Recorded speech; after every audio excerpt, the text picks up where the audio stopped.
So this is my everyday quad, and we're gonna go ahead and throw some FPV worry-free on it.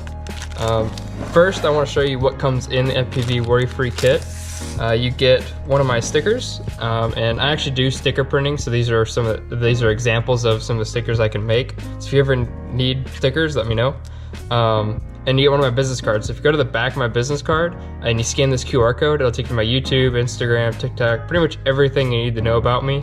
If you ever need help with FPV worry-free, need some stickers, or even just your FPV quads in general, shoot me a DM on Instagram and I'll try to get back to you and help you out on that. Besides that, you get the FPV worry-free itself. So this is 20 milliliters of FPV worry-free waterproofing. You get a large brush, you get a sandwich pick and a toothpick, and this is a plastic pick. I actually really enjoy this plastic pick, probably the most, just because it's so reusable. You can just peel the silicone right off of it and use it again. So let's bring the quad over here, take off the mount, top plate.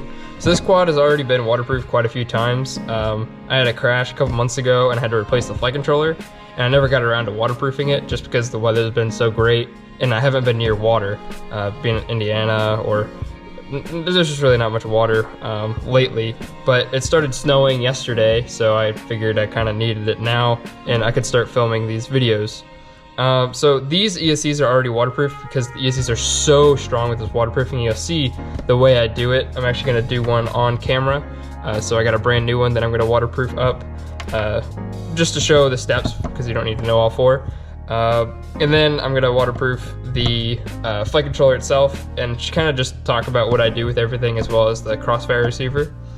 So let's go ahead and take off all these motors, camera, pretty much everything needs to come off for us to get to what we need.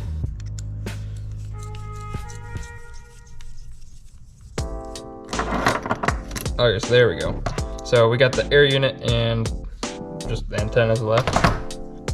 Okay, so this is the guts of the quad, and I'm actually gonna get this out of the way so we can do one of the ESC motor combos. So here is a brand new ESC and a brand new motor, well, almost brand new motor. And then one of the heat sinks is what we need. We would want a towel for this, because this is actually some pretty nasty stuff. I'm not sure how long this needs to be. I'm just gonna try to guess, because I'm not building this for a quad, it's kind of just off to the side. So we'll try that length.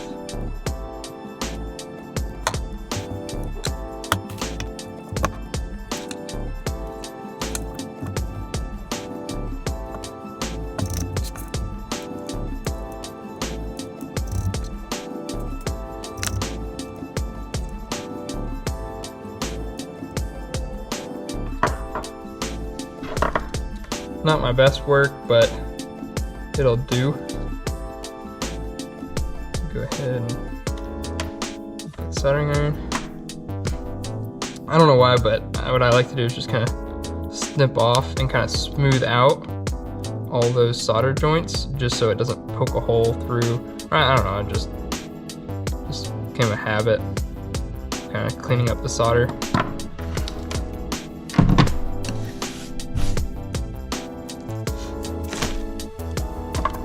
Okay, so now that we have this, what we're gonna do is go ahead and slather this thing in some worry-free.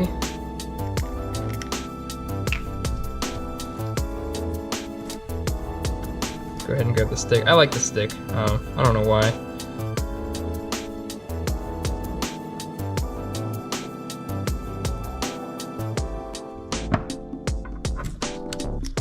Then we'll go ahead and slide heat shrink on. I kind of like to hold it down towards the heatsink so that all the glue kind of settles down a little bit, because when you put this on, it's gonna squish it all the way around. You'll see. It kind of pushes a lot of it to the bottom, so it's kind of good to keep it vertical. There you go. Let's go ahead and just clean this edge up. What we're gonna do is whenever this thing shrinks on the lighter, it's going to kind of seal all of those little tiny gaps in there. So it's gonna make a nice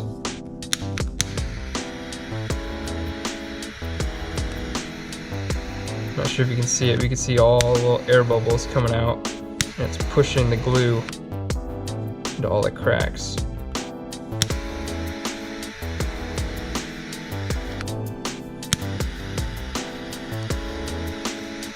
I think you can see it right there.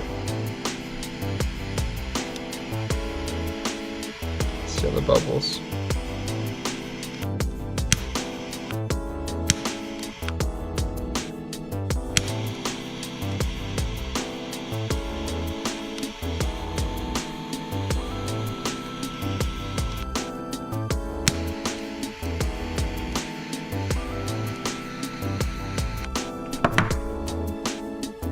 Now what I like to do is kind of give it a good pinch at the end and kind of get all these wires into the middle. I say it's not going to work as well. Get all the wires to the middle, and then we go put a one last dab on the edges to kind of create a good little seal on there on the edge here.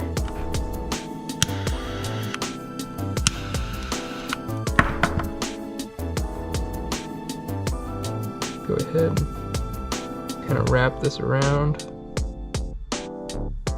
and this end too. There we go. Now we got one ESC done. So you do this 4 more times and then we'd move on to the next step. Okay, now on to the next step. I'm gonna show you how to do the receiver. I've already done it, but it's been a while, so I'm just gonna go ahead and redo this and I kind of picked it out. But all I do is I wire it up like I should, make sure everything works, so get everything all soldered up, make sure everything works. So we just did one of these ESCs, so you'd hook up all 4 ESCs, you got all the motors, just go ahead and make sure your crossfire receiver works.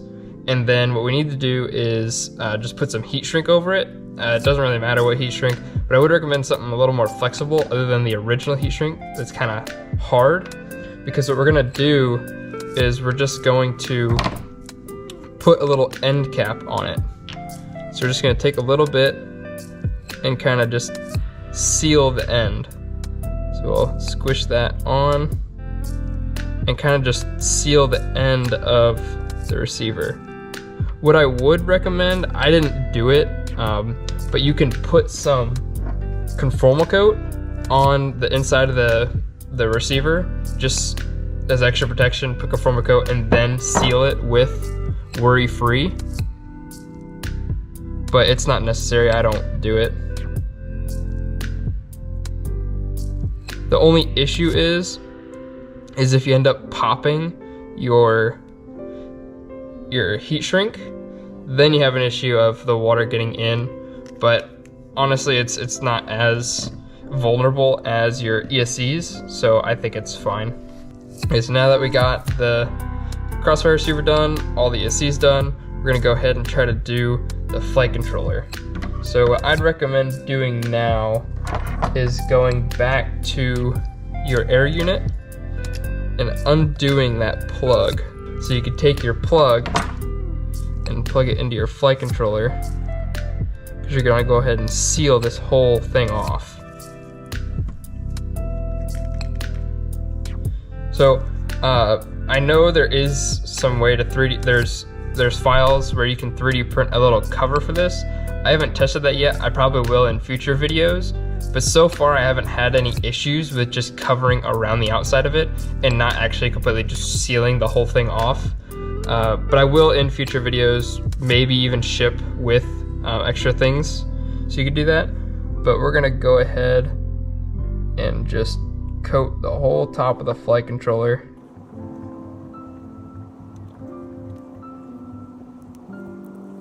Grab our little stick, kind of push it into the gaps. It settles out itself pretty well. So I mean, like, it kind of falls into the cracks pretty well, but I definitely like just kind of helping it along and make it a little faster. I'm gonna go ahead and push these wires down into here just to kind of secure them. And now we'll just let this cure. Okay, so about an hour later, it's pretty much cured. It's a tiny bit tacky, but mostly cured. You can see here what I was talking about with the stick and the silicone. It kind of just peels right off the stick. So reusable. But we're gonna go ahead and flip this over and do the back side as well.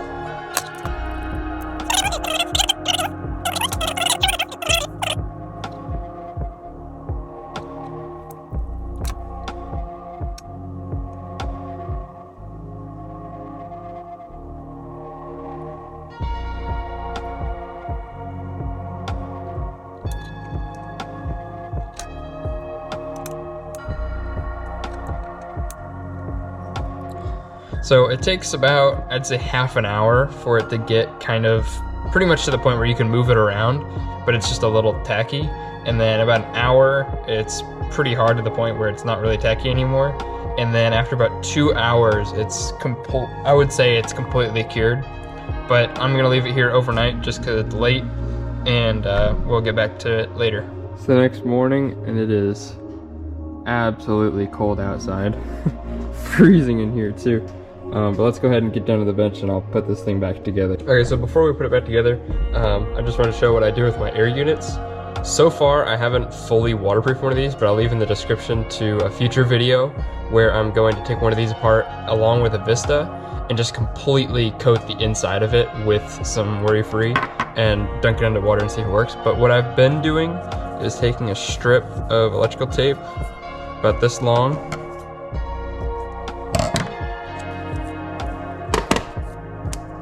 and I've been doing this before I even was going in the water. But what I do is I could just cover up all my ports just so a bunch of dirt doesn't get in it. And I feel like it kind of makes it a little more waterproof, but at least it keeps it from all of the dirt, because I mean, I crash a lot. But nasty stuff doesn't get inside your ports and everything. I just redid this just to show you guys what I do. But let's go ahead and bring over the empty frame. It's so dirty. I did just reapply a tiny little bit about 5 minutes ago to right here because I missed a spot, and it's still pretty tacky, and then I redid a little piece right here. But we should be able to still put this on the quad. And first thing I do is I run my camera underneath everything. I don't know if that's a good thing to do or not, but it's just what I've always done. So I run the camera cord underneath, and then I have my flight controller rotated 180 so I can have the power coming out of the front. Yeah, you can see it's still pretty sticky there. Let's go ahead, get this lined up. Another one of the things I do is I take about that much of some of this like cloth tape. It's not even really sticky, but I kind of just use it to secure the ESCs a little better. So I put a layer of tape, and also I think what I think it really does is it kind of protects the heat shrink from the zip tie. So right here, this heat shrink here. I used to not do this, and the zip ties were like in a crash or whatever, if they broke off, which would happen, or if they would they would kind of just poke holes in the heat shrink. And so we're trying to make this as waterproof as possible, so that's not good to have holes in it.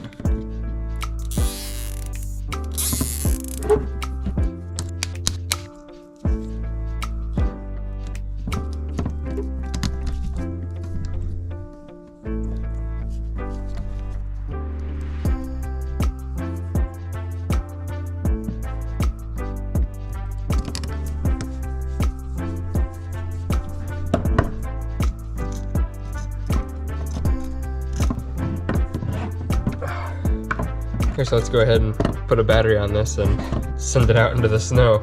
The props in the next video are a little different, but that's because I tried flying this one into the snow, and as soon as I crashed, the props just broke, so I had to put a new set on. But anyways, enjoy.